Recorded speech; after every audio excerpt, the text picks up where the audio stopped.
Springfest is happening now at Lowe's. Keep the spotlight on your yard with Stay Green Premium 2 cubic foot mulch, 5 bags for $10.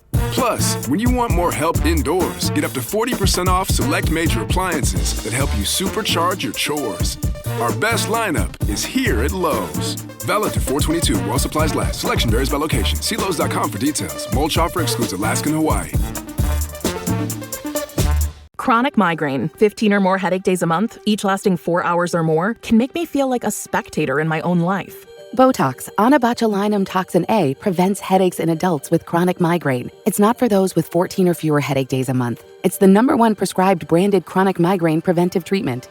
Prescription Botox is injected by your doctor. Effects of Botox may spread hours to weeks after injection, causing serious symptoms. Alert your doctor right away, as difficulty swallowing, speaking, breathing, eye problems, or muscle weakness can be signs of a life-threatening condition. Patients with these conditions before injection are at highest risk. Side effects may include allergic reactions, neck and injection site pain, fatigue, and headache. Allergic reactions can include rash, welts, asthma symptoms, and dizziness. Don't receive Botox if there's a skin infection. Tell your doctor your medical history, muscle or nerve conditions, including ALS, Lou Gehrig's disease, myasthenia gravis, or Lambert-Eaton syndrome, and medications, including botulinum toxins, as these may increase the risk of serious side effects.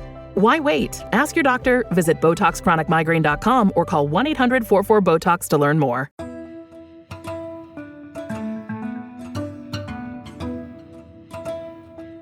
For the News and Observer, I'm Dawn Vaughan, Capitol Bureau Chief and host of Under the Dome. Today, I'm joined by my politics team colleagues Danielle Battaglia and Kyle Ingram, and this is coming out on Primary Day, Tuesday, March 3rd. Happy Primary Election Day to those who celebrate, or I guess at the end of the night, not everybody's going to be celebrating because somebody has to lose. So that was dark. It's the reality of politics on Election Day.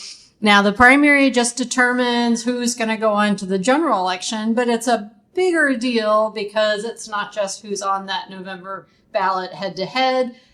Some people, if you win the primary, you're going to sail through to victory at the end of the year, and it impacts millions of people. 11 million people live in North Carolina. Let's talk at the federal level first with Danielle, who covers Congress. The United States Senate primary is a big deal, both for Republicans and Democrats. Here we are. We're recording this a couple days before, so barring any March surprises, what are you expecting on primary day? What are you watching for?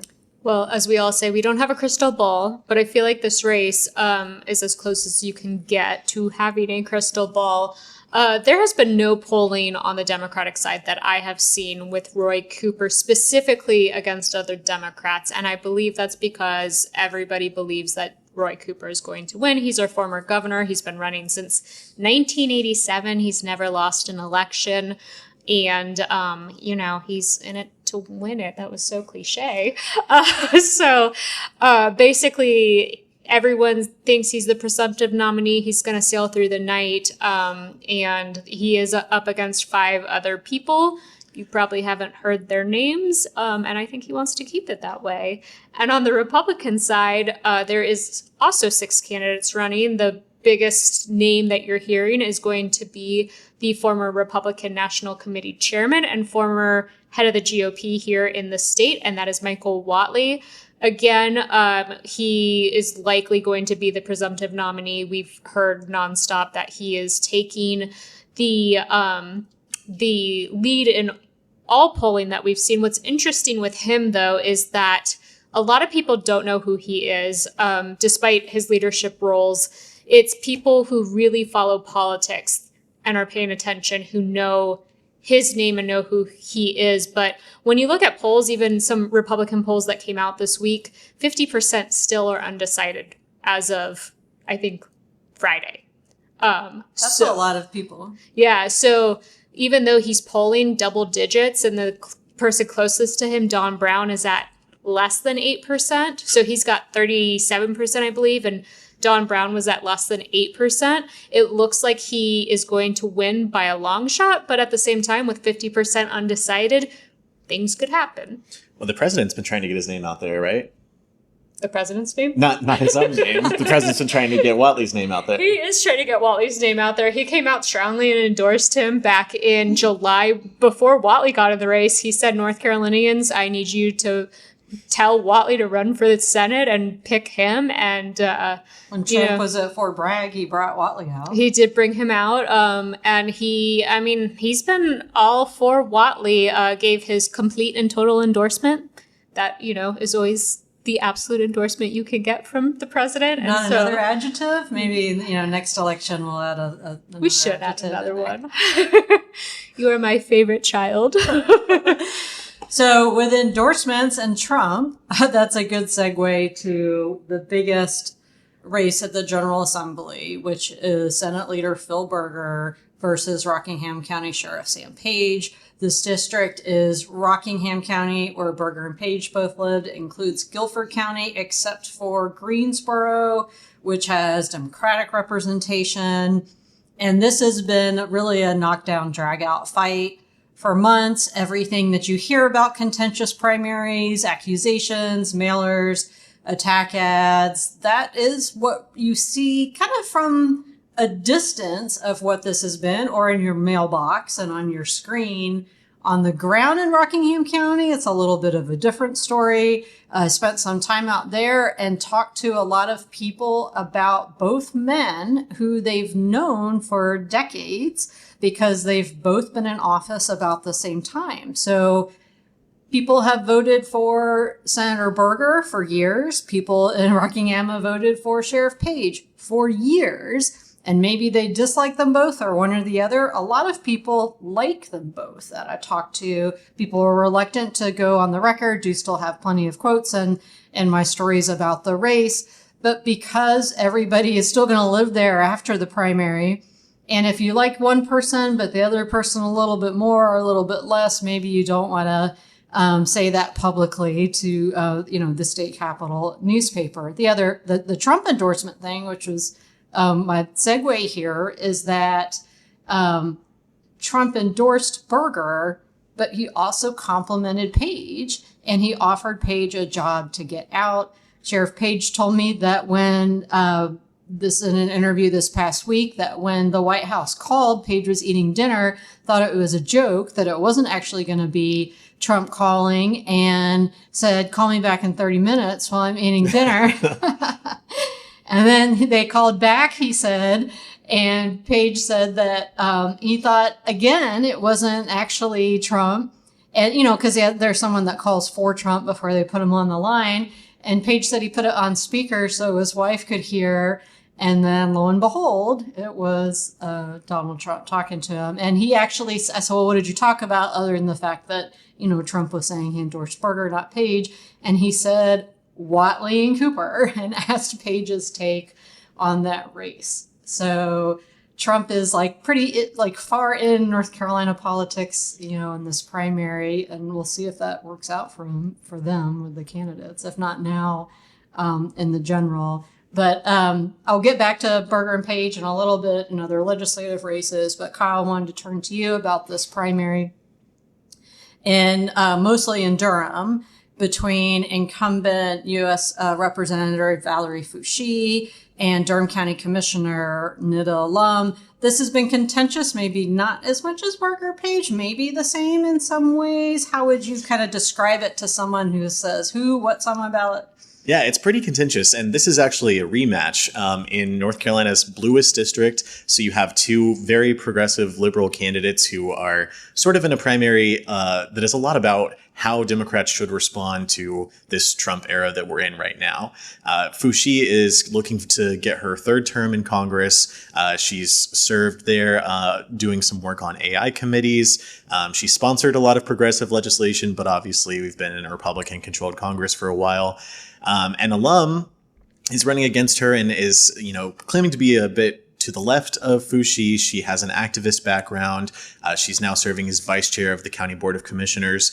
And she's spent a lot of time talking about where Foushee has gotten her money from to fund her campaigns in the past. When Foushee and Allam first ran against each other in 2022, that was the most expensive Democratic congressional primary in the state's history. You had all this money flowing in and outside spending from PACs aligned with Israel and PACs that were aligned with Sam Bankman-Fried, who's the crypto billionaire that's now in prison. So there was a lot of outside national interest in this race, and Nida Allam has pledged that she won't accept money from corporations, and she's condemned Foushee for doing the same. As we are in the home stretch of the campaign right now, we've seen another massive influx of money come in, where you have these PACs tied to AI companies that are now spending in Foushee's favor. You had Foushee actually attack Allam for getting money from a PAC that was started by David Hogg. He's the gun safety advocate who was a survivor of Parkland. He started a new PAC that's looking to elect progressive leaders across the country. So it's really interesting to see these sorts of contests play out among the left. I think we have a lot of interesting Republican primaries right now, but this is a really interesting one to see where Democrats are at. Okay, we're going to take a quick break. When we come back, we'll talk more about the primary. Score more with the college-branded Venmo debit card and earn up to 5% cash back with Venmo Stash. Got paid back? With the Venmo debit card, you can instantly access your balance and spend on what you want, like game day snacks, gear, tickets, and more. The more you do, the more cash back you can earn. Plus, there's no monthly fee or minimum balance. Sign up now at Venmo.com/collegecard. The Venmo MasterCard is issued by the Bancorp Bank N.A. Select schools available. Venmo Stash terms and exclusions apply at venmo.me/stash terms. Max $100 cash back per month. So good, so good, so good. New spring arrivals are at Nordstrom Rack stores now. Get ready to save big with up to 60% off Rag & Bone, Marc Jacobs, Free People, and more. How did I not know Rack has Adidas? Because there's always something new. Join the Nordy Club to unlock exclusive discounts, shop new arrivals first, and more. Plus, buy online and pick up at your favorite Rack store for free. Great brands, great prices. That's why you Rack. You're listening to Under the Dome. I'm Dawn Vaughan, here with Kyle Ingram and Danielle Battaglia. What's interesting really about the primary and what Kyle was saying right before the break is when you're looking at two candidates that are already in the same party and how they sort that out. And you think about who's the average primary voter, you know, what do they want from the left or the right and their candidate. Talked earlier about Berger and Page and how Berger got the Trump endorsement. Page got the Trump, hey, I like you. Do you want a job up here? And Page said no. And really what it means to them, for what it means to be a conservative for Rockingham and Guilford voters.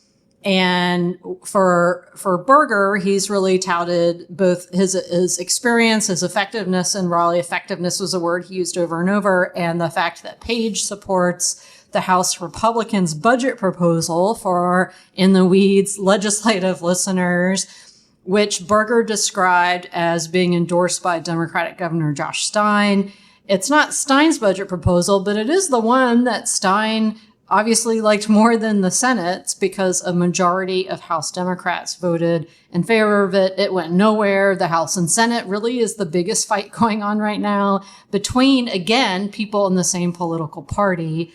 And Berger is painting Page's support as being like he's a Democrat, because Page actually was a Democrat until he switched party in the 90s, which was also an era where Democrats had all the power. And North Carolina is shifted to, I mean, we're a purple state, but is at the General Assembly anyway, in a lot of places, it's solidly red. And Page's argument against Berger is that the conservative values are anti-casino, anti-medical marijuana, two things that are within the Republican Party. A lot of Republicans have supported. So those are some of the fights there where you're like, I'm more this or that. What are you seeing, Kyle, in that Democratic primary as far as I'm more Democratic than you are progressive, I guess? Well, I mean, AI is a big one. And I think what you see from Foushee is that she says, I have experience on this. She was on an AI task force in Congress that presented recommendations for some regulations on the technology.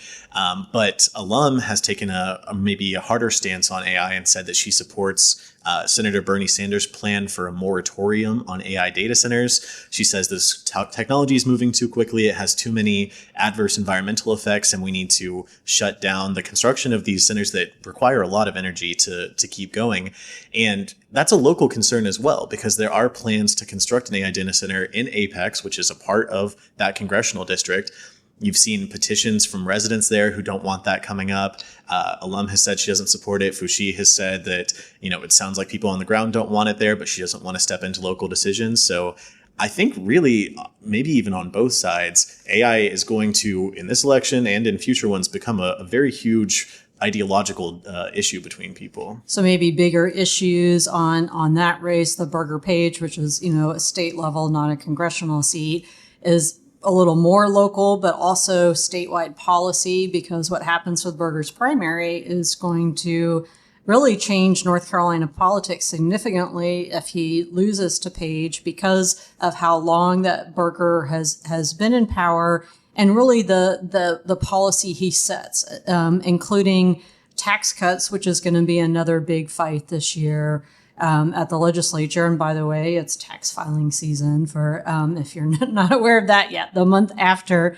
the primary. Danielle, I'm sure you're already thinking toward the general. Do you think, starting March 4th, Cooper and Whatley, assuming they're the nominees, or just is it full foot on the gas? Is it, let's wait a little bit, let's get all our money together and plot our new attack ads, that sort of thing? I've asked questions about that. I mean, Roy Cooper, I believe first thing in the morning on March 4th has an event already scheduled. He's launching a new campaign, trying to reach out to voters about what basically is affecting their pocketbooks. I forget what the campaign's called off the top of my head, but he's starting out the day after. Somebody told me it makes absolutely no sense to take any break in this campaign season. I wondered if they would do what we saw back in the summer, where they announced they were running. It was about 2 weeks of nonstop news cycle, and then we didn't hear from them for a while. I was told not to expect that, because, you want to get your name out there. The more you can get your name in front of the voter, the more chance you have of winning the election. And so I think we're going to be saturated with assuming that those two win, Roy Cooper, Michael Whatley's name, or if somebody takes them, expect to see their names. But it will be nonstop. I think we'll have, there's always a surprise in any election. And so you wonder if somebody's an incumbent, what's going to change if you're, being primaried by someone that's in your same party. Senator Berger told me that if he said he intends to win, but if for some reason Page defeated him in the primary, Berger is not going to take his ball and go home. Or some people will, if they lose, they're like, well, I'm gonna leave early. It's funny you mentioned crystal ball at the beginning, because Berger hasn't said it in a while, but in talking to reporters, past several years, I feel like whenever someone asks him to predict something, he'll say his crystal ball is cracked. So we really don't know what'll happen until the results are in Tuesday night. And then, of course, it's unofficial.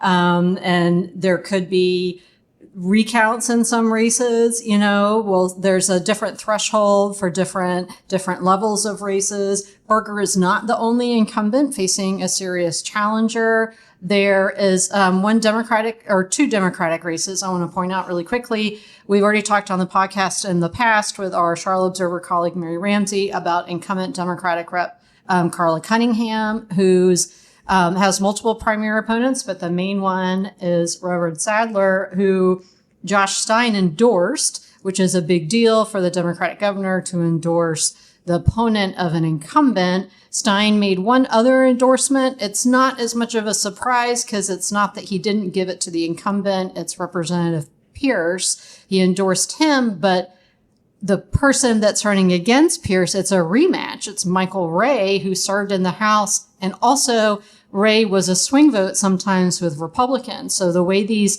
primaries shake out is going to affect the future of the legislature too. And of course, there's lots of local races. Danielle and I, the other day in the newsroom, we're looking at voter turnout already during early voting, and turnout is higher. And there are so many local races across the state. There are a lot of sheriffs. In Wake, it's also district attorney. There's city council, county commissioners all over that's driving people out to the polls. So it may not be just one big race like the governor or the president that'll bring people out. So we'll be watching all of those numbers. We need to move on to our picks for headliner of the week. I'm going to start with Kyle because his is related to one of these Republican state lawmakers who's being challenged. Yeah, so obviously all of us are seeing a lot of campaign ads and flyers go out right now with election season undergoing.